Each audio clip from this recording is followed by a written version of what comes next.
স্ক্রিনে থাকা ভিডিওটা পুরো দেখে নাকি সবাই ভালো জিনিস কিনে দিচ্ছে, কে করবে আমার গরিব, কে করবে আমার এই গরিব।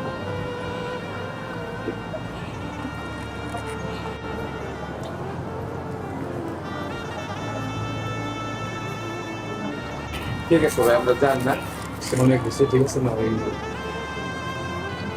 যে টপিক নিয়ে কথা বলছি আপনারা ইতিমধ্যে দেখছেন, সোশ্যাল মিডিয়াতে যারা আছেন দেখছেন, বাংলার মাটিতে শিশু দর্শনকারীদেরতে আর যেন এমন ঘটনা না ঘটে যে নরপিশাচে এই কাজটি করছে।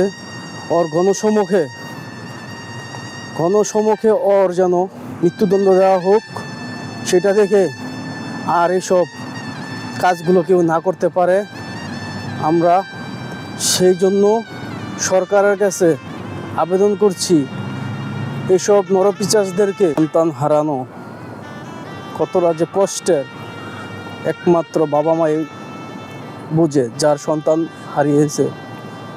আমরা এসব মানুষদের গণসম্মুখে মৃত্যুদণ্ড দেওয়া হোক আমরা চাই।